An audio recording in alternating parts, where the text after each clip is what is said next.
అందుకు నమస్కారం అండి. ఈ ఆకు పిరచ్చి మనం వేపాకు అంటామండి. మీకే వేపాకు అంటే చాలామంది తెలుసు. అంటే మన పూర్వీకులు ఈ వేపాకులతోనే వాళ్ళు పంటలు పండించేవాళ్ళు. ఎట్టంటే ఏవండి మనం తీసే యూరియాలో కానీ, కాంప్లెక్స్‌లో కానీ, పొటాషియంలో కానీ కేవలం ఎన్‌పీకే మాత్రమే ఉంటదండి. అంటే సెపరేట్‌గా ఉంటది. Sulphur separate, sulphate separate, zinc separate, boron separate ఉంటది. కానీ మన పూర్వీకులు పంటలు వాళ్ళు చేసే పద్ధతిలో ఆల్ ఇన్ వన్ అంటే అన్ని రకాల పోషకాల నుండి పురుగులని కంట్రోల్ చేసేదాకా ఉంటదండి.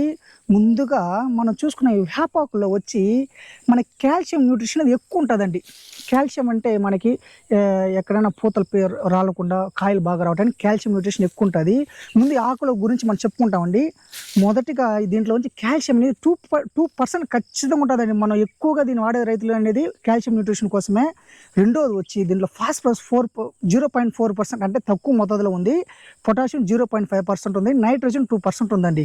అంటే నైట్రోజన్ మనం ఎందుకంటే ఆకులు పెరుగుదల కోసం వాడతాము. ఇంకొకటి ఫాస్ఫరస్ ఎందుకంటే మనం పంటలో ఉండే వేర్లు పూతలు బాగుండేదానికి వాడతాము. పొటాషియం అంటే మన కాడ కానీ రెమ్మలు కానీ బాగా స్ట్రాంగ్గా ఉండేదానికి మనం పొటాషియం వాడతామండి. ఇంకోటి దీంట్లో మెగ్నీషియం కూడా ఉందండి. మెగ్నీషియం ఉండడం వల్ల మనకి కిరణజన్య సంయోగక్రియకి ఎక్కువ ఉపయోగపడుతుందండి. ఇంకొకటి దీంట్లో ఉండే ఐరన్ ఎందుకంటే ఆకులో క్లోరోఫిల్ అంటాం చూడండి. క్లోరోఫిల్ ఉండడం వల్లే మనకి కిరణజన్య సమయక్రియ ఎక్కువ జరగడం వల్ల మనకి ఆకులు పూతల పిందులు ఎక్కువ వస్తుందండి. సో ఇంకొకటి దీంట్లో ఉండే సల్ఫర్ అనేది పంటకు కావాల్సిన 9 రకాల ఎమినో యాసిడ్స్ ఈ ఆకులో దొరుకుతుందండి.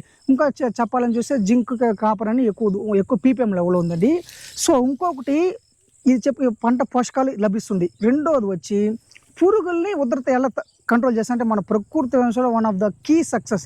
ఇది లేకపోతే మనం ప్రకృతి వ్యవసాయం చేయడం అసాధ్యం అండి. ఎందుకంటే దీంట్లో ఉండే అజాడిరెక్ట్ అని చెప్పబడి కెమికల్ కాంపౌండ్ ఆల్కలైడ్ ఉండడం వల్ల మనకి దీన్ని స్ప్రేయింగ్ ఇవ్వడం కానీ మట్టిలో వదలడం వల్ల మట్టిలో వదిలినామంటే మనకి నులి పురుగులు ఉండవు చూడండి. నులి పురుగులు కంట్రోల్ చేస్తుందండి. దీంట్లోనే ఆయిల్ నీమ్ కేక్స్ అంటాము. మనం నీమ్ కేక్ వేయడం వల్ల ఆకులో ఉండే నూనె పదార్థం ఉండడం వల్ల మనకి నులి పురుగులు కంట్రోల్ చేసుకుంటాము.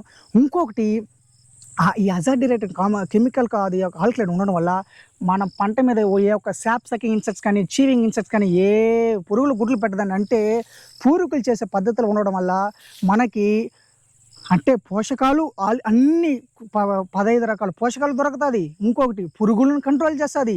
అంటే మీరు కెమికల్ యూరియా బ్యాగ్స్ కానీ కాంప్లెక్స్ బ్యాగ్ చూడండి. కేవలం ఒకటి వాళ్ళు నత్రజని ఉంటుంది, లేకపోతే ఫాస్ఫరస్ ఉంటుంది, లేకపోతే డిఏపి ఉంటుందండి.